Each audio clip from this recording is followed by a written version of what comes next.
오늘 아침 우리에게 주시는 하나님 말씀은 요한복음 5장 1절로 15절의 말씀입니다. 신약성경 요한복음 5장 1절로 15절의 말씀을 봉독하겠습니다. 그 후에 유대인의 명절이 되어 예수께서 예루살렘에 올라가시니라.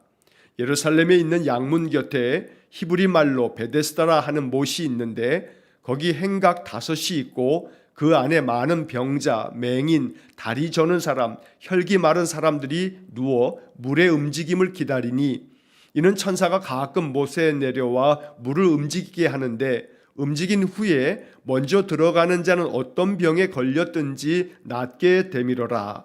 거기 38해 된 병자가 있더라. 예수께서 그 누운 것을 보시고 병이 벌써 오래된 줄 아시고 이르시되 내가 낫고자 하느냐. 병자가 대답하되 주여 물이 움직일 때에 나를 못에 넣어주는 사람이 없어 내가 가는 동안에 다른 사람이 먼저 내려가나이다. 예수께서 이르시되 일어나 내 자리를 들고 걸어가라 하시니 그 사람이 곧 나아서 자리를 들고 걸어가니라. 이날은 안식일이니 유대인들이 병 나은 사람에게 이르되 안식일인데 내가 자리를 들고 가는 것이 옳지 아니하니라. 대답하되 나를 낫게 한 그가 자리를 들고 걸어가라 하더라 하니 그들이 묻되 너에게 자리를 들고 걸어가라 한 사람이 누구냐 하되 고침을 받은 사람은 그가 누구인지 알지 못하니 이는 거기 사람이 많으므로 예수께서 이미 피하셨습니다. 그 후에 예수께서 성전에서 그 사람을 만나 이르시되 보라 내가 나았으니 더 심한 것이 생기지 않게 다시는 죄를 범하지 말라 하시니 그 사람이 유대인들에게 가서 자기를 고친 이는 예수라 하니라. 아멘. 자, 오늘 우리에게 주신 요한복음 5장 1절로 15절의 말씀은 아주 유명한 말씀입니다. 38년 된 병자를 예수님께서 고쳐주신 이야기가 오늘 본문의 이야기입니다. 예수님께서 예루살렘 그 성에 다시금 올라가셔서 그곳 베데스다라고 하는 연못에서 38년 된 병자를 고쳐주신 이 놀라운 기적 이야기는 우리에게 주는 영적 메시지가 아주 매우 큽니다. 그리고 또한 이 베데스다 연못에서 일어났던 주님의 놀라운 이 치유의 이 은혜가 또 우리 삶 속에 이루어지기를 우리는 이 말씀 보면서 또 간절히 소망해야겠습니다. 자, 본문의 말씀을 이제 살펴보면 1절 말씀에 보니까 그 후에 유대인의 명절이 되어 예수께서 예루살렘에 올라가시니라. 자, 유대인들은 우리가 아는 것처럼 1년에 3차례씩 반드시 예루살렘에 가야만 했습니다. 그 유대인의 명절, 바로 그 3개의 명절이라고 하는 것은 유월절과 또 오순절과 또 장막절입니다. 유월절은 무교절이라고도 또 부르기도 했고 또 오순절은 칠칠절, 맥추절이라고도 불렀습니다. 그리고 또 장막절은 수장절이라고도 부르고 초막절이라고도 부릅니다. 자, 이 3가지의 명절이 되게 되면 이것은 율법세에 의해서 하나님께서 이 3명절이 되면 반드시 이 절기를 지키라고 하나님 명령하셨기 때문에 유대인들은 이 명절이 되면 제물들을 가지고 예루살렘 성에 올라가 하나님께 제사하는 그런 예배를 드렸던 겁니다. 자, 예수님께서도 이 유대인의 명절이 되어서 예루살렘에 이제 올라가셨습니다. 자, 예루살렘에 이제 올라가시면서 2절에 보니까 예루살렘에 있는 양문 곁에 히브리 말로 베데스다라 하는 연못이 있었던 겁니다. 자, 여기 양문이라고 하는 말이 나오는데 이 양문은 예루살렘 성의 북쪽에 있는 그러한 문 이름이 양문입니다. 양의 문입니다. 다시 말하면 양들이 출입하는 문이라고 해서 양문 이렇게 이름이 붙여진 겁니다. 그 당시까지만 하더라도 하나님께 예배하는 방법이 짐승을 갖다가 번제로 드리는 희생 제물로 삼는 그런 예배법을 가지고 있었기 때문에 이스라엘 사람들은 이 절기가 되게 되면 그 유대인의 명절에 예루살렘 성에 바로 이 짐승들을 가지고 와서 하나님께 바쳤던 겁니다. 자, 그래서 이 양들을 사고 파는 그런 양의 시장이 열리기도 하고 또 양들이 출입하는 그 문이 이 양문이라고 하는 것인데 바로 예루살렘 성의 북쪽에 위치하고 있는 겁니다. 자, 이 양문 가까이에 베데스다라고 하는 연못이 있습니다. 여기 베데스다라고 하는 이 말은 히브리 말로 이것의 뜻은 자비의 집이라고 하는 뜻입니다. 자, 이 자비의 집이라고 하는 뜻의 이 베데스다, 바로 이 베데스다 연못에 많은 병자들이 그 주변에 모여와 있습니다. 자, 3절의 말씀에 보니까 그 안에 많은 병자, 맹인, 다리 저는 사람, 혈기 마른 사람들이 누워 있는 겁니다. 자, 이 사람들이 왜 이 베데스다 연못에 모여 있냐 하면, 자, 그 다음에 이어지는 3절 하반절하고 4절의 말씀에 보니까 물의 움직임을 기다리고 있다라고 되어 있습니다. 이 연못이 고요하게 있어야 될 연못인데 마치 거센 바람이라도 부는 것처럼 연못이 막 요동치는 그런 때가 있는 겁니다. 자, 그러한 때는 바로 천사가 하늘에서 내려와서 이 연못의 물을 막 요동치게 만드는 건데, 바로 그때 어떤 병에 걸렸든지 간에 제일 먼저 이 연못에 뛰어드는 사람은 그 모든 병을 깨끗이 고침받는다라고 하는 그러한 소문이 온 유대 땅에 퍼져 있는 겁니다. 자, 이것이 바로 이 유대인들이 이렇게 모여서 이 베데스다 연못가에 많은 병자들이 모여 있는 바로 그 이유가 되는 겁니다. 자, 여기서 이제 우리는 이 3절 하반절에 물의 움직임을 기다리니, 여기서부터 해서 4절 맨 끝에까지 여러분 성경을 이렇게 보시게 되면 옆에 이렇게 가로가 쳐져 있습니다. 자, 이 가로가 쳐져 있는 것은 제가 몇 차례 말씀드린 것처럼 첫째는 사본상의 이유 때문에 가로를 쳐놓는 경우가 종종 있습니다. 조금 어려운 말입니다만 성경에는 많은 사본들이 있습니다. 사실 정확하게 이 성경을 맨 처음 기록했을 때, 예를 들어서 요한복음이다 그러면 사도 요한이 요한복음 맨 처음 기록했던 그 처음 두루마리는 존재하지가 않습니다. 발견되지 않았던 겁니다. 그래서 이 사본들을 여러 서기관들이 필사하고 또 필사하고, 지금처럼 인쇄술이 발전되어져 있지 않았기 때문에 사람들이 직접 이 복음서들을 다 이렇게 필사 그대로 옮겨 적으면서 이 두루마리들이 퍼져나가게 된 건데, 자, 이 사본들 중에 아주 위대한 두 개의 사본이 있습니다. 하나는 알렉산드리아 사본이라고 하는 것이고 또 하나는 바티칸 사본이라고 하는 것입니다. 자, 그런데 오늘 이 본문의 3절 마지막 부분에서 4절 끝에까지의 이 가로가 쳐져 있는 부분은 알렉산드리아 사본에는 바로 이 내용이 나오는데 바티칸 사본을 봤더니 이 내용이 빠져 있는 겁니다. 자, 그래서 그 이후에 이 신약 성경이 정경이 되어질 때 이 부분에 있어서 이 알렉산드리아 사본에서는 알렉산드리아에서 발견된 사본이 바로 요한복음의 많은 내용을 담고 있기 때문에 굉장히 아주 중요한 사본인데, 거기에는 이 내용이 나와 있는 반면에 바티칸 사본도 굉장히 중요한 사본인데 여기에는 이 내용이 나와 있지 않기 때문에 이런 것들을 알려주기 위해서 이렇게 가로를 쳐놓은 겁니다. 자, 중요한 것은 여기 나오는 이 이야기가 우리에게 알려주는 이야기 내용인 것입니다. 자, 물이 막 움직이게 되면 어떤 병에 걸렸든지 간에 가장 먼저 거기에 들어가는 사람이 병이 낫는다. 이게 유대인들에게 전해져 내려온 이야기입니다. 정말로 항상 그랬는가라고 하는 것은 우리가 알 길이 없습니다. 유대인들에게 이러한 마음의 믿음이 있었던 겁니다. 물이 막 요동칠 때 누구든 거기에 가장 먼저 뛰어든 사람은 고침을 받는다. 자, 이것이 전설인지 정말로 그런 일이 자주 일어나는 것인지 우리는 알 길이 없습니다. 그러나 중요한 사실 하나는 많은 병자들에게 지푸라기라도 잡는 심정으로 이 베데스다 연못가에 수많은 병자들이 모여 있는 것입니다. 자, 여기에 38년 된 병자도 여기에 지금 와서 누워 있습니다. 자, 그런데 우리가 이 4절까지의 말씀을 읽으면서 이 이야기 속에서 우리가 생각해 볼 것이 하나 있습니다. 좀 전에 말씀드린 것처럼 베데스다라고 하는 말의 뜻은 자비의 집입니다. 자비가 있는 곳입니다. 그런데 이 자비가 있는 이곳에 사실은 정말로 자비가 있는가? 자비가 없습니다. 무자비한 곳입니다. 여기는 정말로 자비가 전혀 1도 없는, 하나도 없는 곳이 되어버렸습니다. 왜냐하면 먼저 들어가려고 아주 혈안이 되어서 움직이기만 하면 결코 옆에 사람들 쳐다보지도 아니하고 제일 먼저 들어가는 사람이 고침을 받다 보니 이 베데스다 연못은 자비의 집이 아니라 무한 경쟁의 집이고, 여기서는 오직 나만 살아남아야 한다는 아주 이기적인 이기심이 가득한 집이 되어버렸다는 겁니다.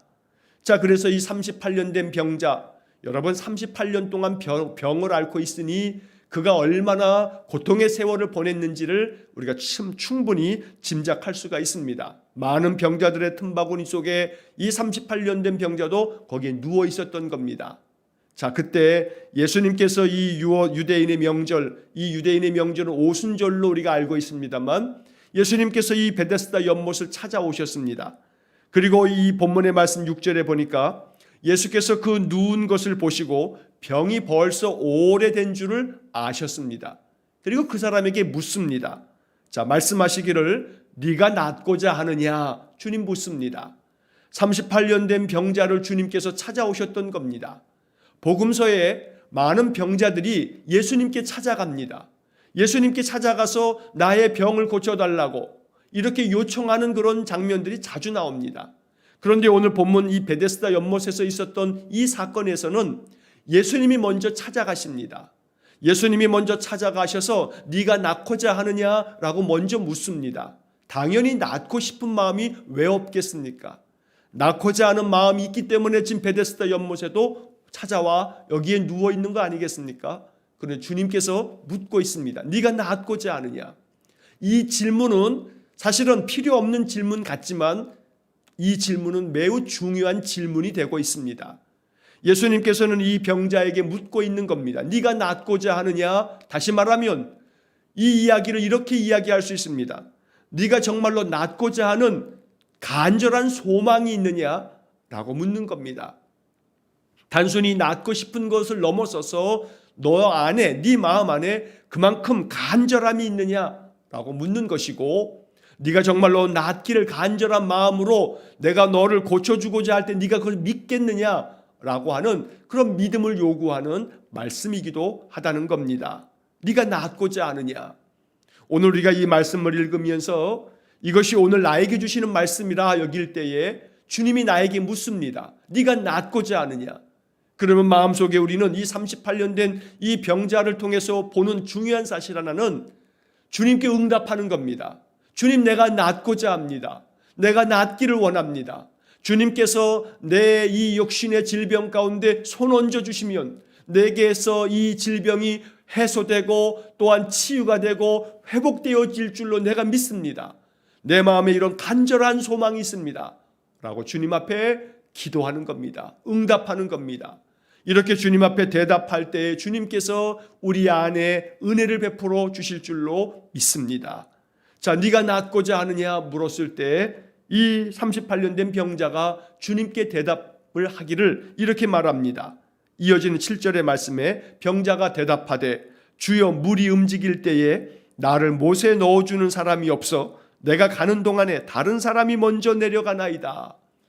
네가 낫고자 물으면 예, 선생님 내가 낫고 싶습니다 라고 이렇게 대답했어야 하지만 이 사람은 지금 자기가 낫지 못하고 있는 이유를 길게 말하고 있는 겁니다.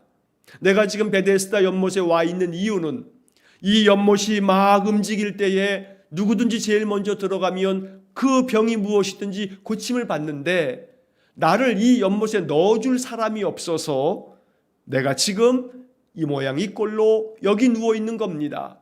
내가 들어가기도 전에 다른 사람이 먼저 들어갑니다 라고 이렇게 자기의 지금 형편을 이야기하고 있는 겁니다.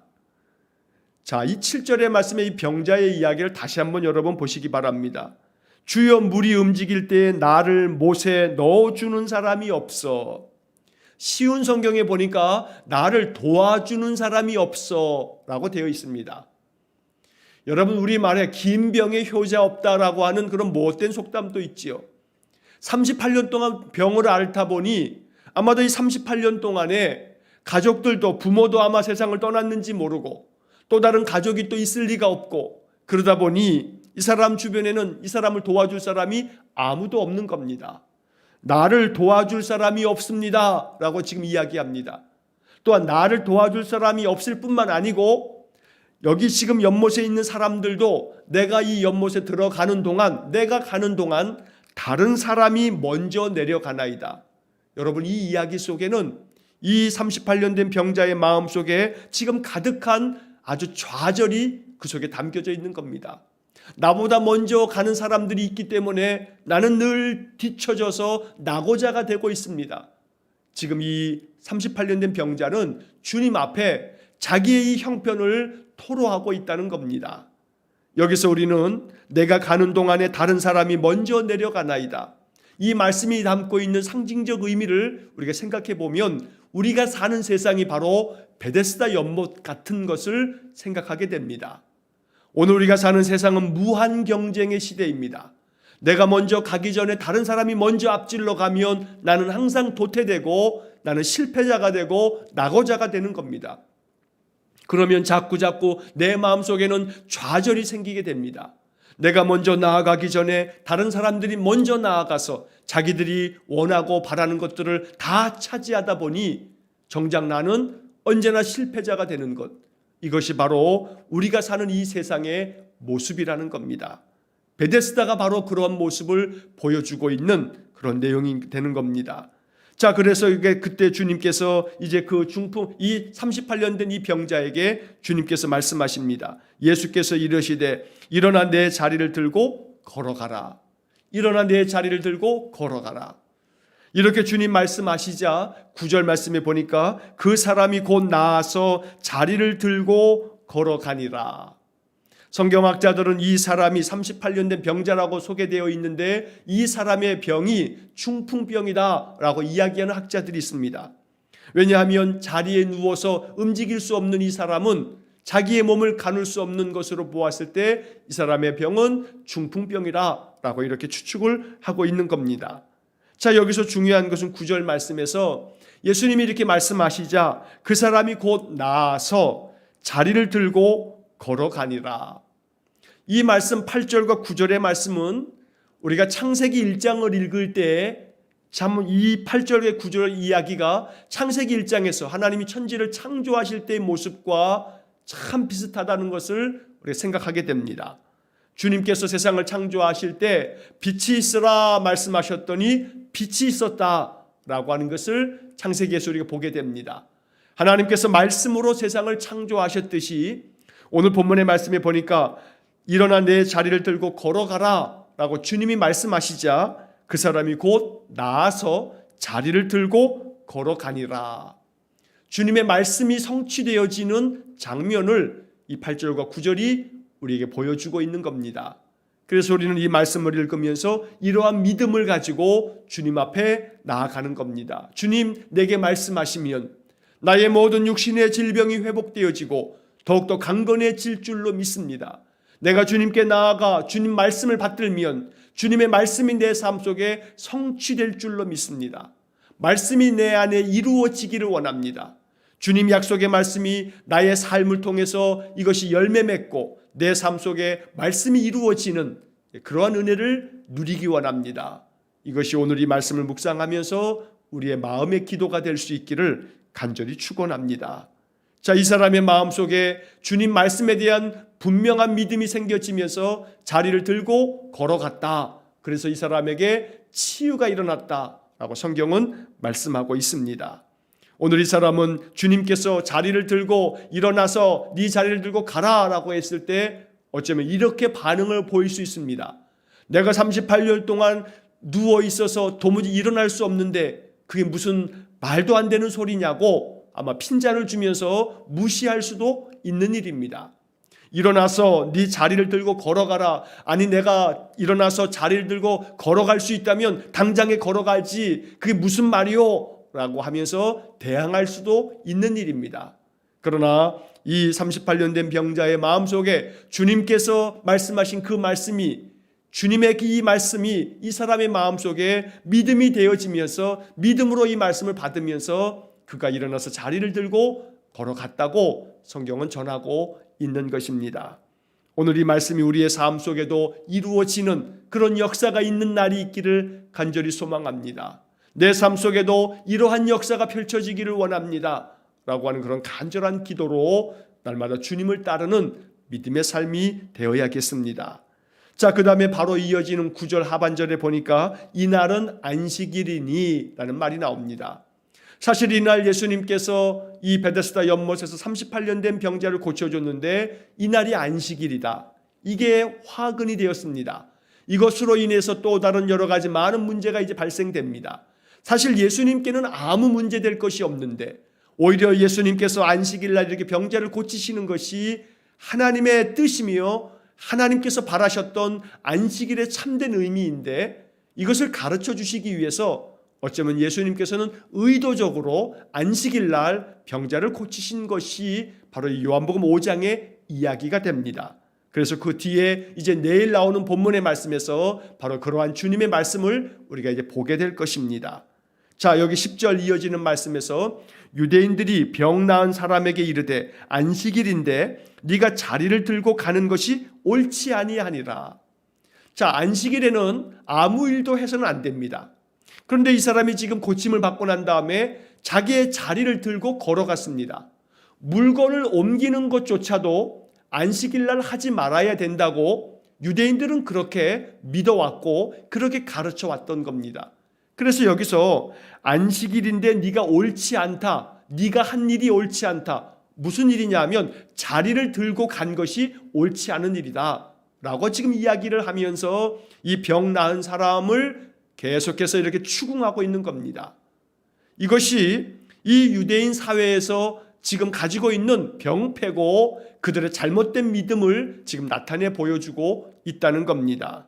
율법의 정신을 이해하지 못하고 안식일에 아무 일도 하지 말라고 했다고 해서 이 병자가 고침을 받고 자기의 그 침상을 들고 걸어갔는데 이것이 안식일 법을 어겼다고 이렇게 이 병자를 추궁하고 있으니 이게 유대인들의 형식적인 믿음이고 잘못된 믿음이라고 오늘 주님께서는 이 요한복음을 통해서 말씀해 주고 있는 것입니다.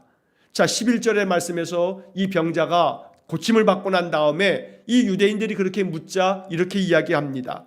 나를 낫게 한 그가 자리를 들고 걸어가라 하더라. 그래서 나는 그 사람의 말을 듣고 이렇게 자리를 들고 걸어가는 거다 라고 이야기를 하는 겁니다. 자, 그러자 12절에서 이 유대인들이 묻습니다. 너에게 자리를 들고 걸어가라고 한 그 사람이 누구냐? 누구길래 이렇게 안식일을 어겨가면서까지 이 일을 하라고 너를 시켰느냐? 라고 추궁을 합니다. 13절에서 고침을 받은 사람은 그가 누구인지 알지 못하니 거기 사람이 많음으로 예수께서 이미 피하셨습니다. 예수님께서는 사람들이 많이 모여있는 까닭에 이 일로 인해서 또 다른 소란이 생길까 봐 주님은 그 자리를 떠나셨던 겁니다. 자, 여기서 고침을 받은 사람은 그가 누구인지 알지 못한다라는 이 구절이 아주 의미심장합니다. 이 38년 된 병자는 자기에게 말씀해 주신 그분이 누군지도 모릅니다. 그분의 이름도 모르고 그분이 어떤 일을 하는 분인지도 모르고 그저 단지 네가 낫고자 하느냐라고 했을 때 자기 형편을 이야기했는데 그리고 그 자리를 들고서 네가 들고 일어나라고 걸어가라고 말씀하실 때 자기가 그냥 그 말씀대로 했을 뿐인데 자기 고침받았다고 말하고 있는 겁니다. 예수님을 잘 알지도 못하는 가운데 예수님 말씀대로 했더니 그의 삶 속에 놀라운 기적이 일어났던 겁니다. 중요한 것은 말씀에 순종하는 것이 중요한 겁니다. 내가 예수를 잘 몰라도 주님의 말씀대로 하면 그냥 그 말씀을 순종하는 그 믿음 때문에 하나님의 은혜가 그에게 임했다는 겁니다. 우리가 성경의 말씀을 잘 몰라도 성경의 모든 이야기들을 속속들이 다 내용을 알지 못해도 이 말씀에 대한 깨달음이 깊지 않아도 중요한 것은 하나하나의 말씀이 내게 주어졌을 때 이 말씀 앞에 내가 응답하고 이 말씀 앞에 내가 반응하고 내가 말씀에 순종하기만 하면 그 속에 하나님의 역사가 이루어진다는 겁니다. 오늘 이러한 은혜가 우리의 삶 속에도 임하기를 간절히 소망하고 또 축복합니다. 자, 14절의 말씀에 그 후에 예수님께서 이제 성전에서 다시금 그 사람을 만나게 됩니다. 이제 고침을 받은 38년 된 이 병자를 주님께서 다시 만나셨습니다. 그리고 그 사람에게 주님은 이렇게 말씀하십니다. 보라, 내가 나았으니 더 심한 것이 생기지 않게 다시는 죄를 범하지 말라. 여러분 이 14절의 말씀을 주의해서 읽어야 합니다. 자칫하면 이 말씀이 오해가 될 수가 있습니다. 이 사람에게 주님 말씀합니다. 보라, 네가 나았으니 더 심한 것이 생기지 않도록 다시는 죄를 짓지 말아라 라고 말씀합니다. 자, 여기서 다시는 죄를 범하지 말라, 이 말씀을 문자적으로 읽으면서 우리가 이 말씀의 순서를 뒤바꾸면 오해가 생길 수 있다는 겁니다. 무슨 얘기냐면, 이 사람이 지금 병이 들어서 38년 된 고생했던 것이 예수님께서 지금 말씀하시는 것을 보니 다시는 죄를 범하지 말라, 네가 더 심한 것이 생기지 않도록 다시는 죄를 범하지 말라, 이 말씀을 우리가 오해를 하게 되면 이 사람이 죄 때문에 병에 걸렸던 거구나 라고 이렇게 거꾸로 생각할 수 있다는 겁니다. 그러나 여기서 우리가 조심해야 할 것은, 이렇게 되어지면, 이렇게 생각하게 되면 나의 모든 질병이 죄 때문이다 라고 하는 잘못된 생각에 빠질 수 있는 겁니다. 조그만한 병도 다 죄 때문에 그렇다, 그래서 어떤 병에 걸리면 내가 무슨 죄가 있어서 이러한 생각을 하게 된다는 겁니다. 여러분, 종종 예수 믿는 사람들에게도 이런 오해가 있습니다. 어떤 어려움이 생기거나 어떤 큰 병에 걸리거나 그러면 마음 가운데 내가 무슨 죄가 있어서 라는 말을 입버릇처럼 할 때도 있습니다. 내 가족이나 자녀가 큰 육신의 어려움이 있거나 또 여러 가지 삶의 어려움이 생기게 되면 내 탓으로, 나의 허물 때문인 것처럼, 내 죄 때문에 그런 식으로 죄책감에 빠지는 경우가 종종 있다는 겁니다. 여러분, 그러한 마음에서부터 벗어나야 합니다. 그건 복음이 아닙니다. 여기서 말씀하는 것은 모든 질병의 원인이 죄 때문이다, 그러므로 죄를 짓지 말아야 한다 라고 하는 식으로 해석하는 것은, 그것은 지나친 해석이 되어지고 잘못된 해석이 될 수 있다는 겁니다. 그러나 그 반대의 경우는 우리가 마음속에 묵상해야 합니다. 무슨 얘기냐면, 질병의 원인이 모두가 다 죄 때문이다, 이건 아닐 수 있습니다. 그런데 죄 가운데 빠져 살면 병이 찾아올 수 있다, 이건 가능한 이야기입니다. 무슨 얘기냐면, 죄 가운데 빠져서 탐욕에 빠지고 욕망에 빠지고 세상 쾌락에 빠지고, 그래서 흥청망청 내 삶에 규모가 없고 질서가 없고 바른 삶이 되어지지 않으면 그 무질서한 삶 때문에 죄 가운데 살아가는 그 삶의 욕망에 이끌려 살다 보면 결국 몸은 망가지게 되어 있다는 겁니다. 그러니까 결국은 우리가 죄 가운데 죄를 범하면서 하나님 말씀대로 순종하며 믿음 안에 거룩한 삶을 살지 않게 되어지면 그러한 삶의 모양 때문에 결국은 우리의 몸이 망가지게 되고 질병이 찾아올 수도 있는 것, 이것은 가능한 이야기인데, 내 육신의 질병은 여러 요인에 의해서 만들어질 수 있기 때문에 내 병이 죄 때문이다 라고 거꾸로 해석하는 것은, 이것은 조심하고 이것은 왜곡된 마음을 가져다 줄 수 있기 때문에 그것은 바른 생각이 아니다 라고 하는 것을 기억해야만 하는 겁니다. 그래서 오늘 이 주님의 말씀은 다시는 죄를 범하지 말아라, 결국은 네가 살아가는 삶 속에 죄는 너의 삶을, 너의 육신의 모든 삶을 망가뜨릴 수 있기 때문에 죄를 범하지 않도록 해라 라고 주님께서 가르쳐주고 계시는 겁니다. 죄를 범하지 말라는 것은 결국은 육체의 욕망을 따라서 살지 말아라, 육체의 소욕을 따라 살지 말아라, 육체가 원하는 대로만 살지 말아라, 그러므로 영적인 삶을 살아라 라고 하는 말씀으로 해석되어지는 겁니다. 육체가 원하는 대로 살다 보게 되면 결국은 육신을 망가뜨릴 수 있음을 말씀하고 있는 겁니다. 그러므로 언제나 주님 말씀 안에 순종하면서 거룩한 성도의 삶을 통해서 하나님 주시는 은혜가 가득하길 원합니다. 그러나 안타까운 것은 이 죄 많은 세상, 오염 가득한 세상 속에 살다 보면 결국은 내가 하나님 앞에 은혜 가운데 살아도, 믿음 안에 살아도 여러 가지 많은 세상의 환경으로 인해서 오염되어져서 우리 안에 육신의 질병이 찾아올 수도 있습니다. 그래서 하나님의 은혜를 구하는 겁니다. 세상의 모든 악한 것으로부터 나를 지켜주시고 나를 보호하여 주시고 육신의 질병으로부터 나를 지켜주시고 치유해달라고 간구하는 것입니다. 또한 동시에 죄 가운데 빠지지 아니하도록, 세상의 유혹에 내가 내 자신을 무너뜨리지 않도록 하나님께서 내 마음, 내 영혼을 지켜달라고 우리가 늘 기도하는 것이 또 필요하다는 겁니다. 자, 15절의 말씀에 이 사람이 그제서야 자기를 고쳐주신 분이 예수라고 하는 분인 것을 알고 사람들에게 가서 나를 고쳐준 분이 예수라고 이야기를 전하게 됩니다. 그리고 이제 내일 보게 될 본문의 말씀에서 이 일로 인해서 유대인들이 예수님을 죽이려고 하는 그런 마음까지 생겨지는 그런 일들이 내일 펼쳐지게 될 것입니다. 오늘 이 본문의 말씀을 통해서 베데스다 연못에서 있었던 이 주님의 은혜의 사건이 나의 삶 속에 이루어지기를 기도하는 아침이 되기를 축원합니다.